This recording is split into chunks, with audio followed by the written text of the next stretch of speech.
Je suis Frédéric Grimaud, je suis professeur des écoles et j'ai mené une recherche dans le cadre d'un partenariat entre le SNUPP et l'Université d'Aix-Marseille.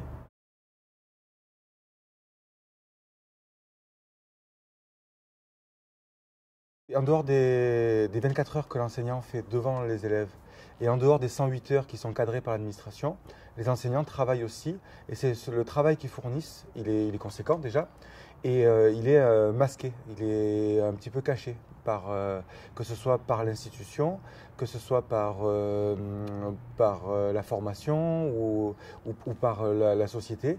Or c'est un travail qui est dense et qui mérite qu'on se penche dessus pour pouvoir le reconnaître.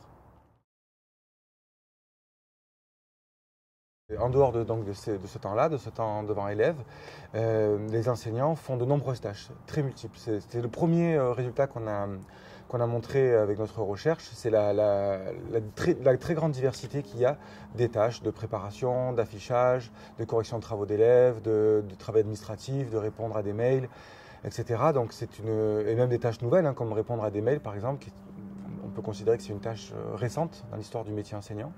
Et donc, ce travail est non seulement dense, mais en plus multiple. Voilà. Il est très diversifié. Notre recherche montre qu'il y a, dans ces moments-là, en dehors de la classe, il y a une très forte professionnalité, en fait. Il y a du métier. Les enseignants, pour faire ce qu'ils ont à faire, ils s'appuient sur de l'existant, c'est-à-dire sur une culture et une histoire qui existent déjà. C'est ça leur professionnalité.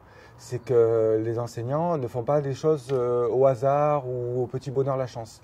C'est par exemple la préparation d'ateliers en maternelle. Préparer des ateliers en maternelle, c'est-à-dire venir avant que les élèves soient là et installer des petites barquettes avec des gommettes, etc.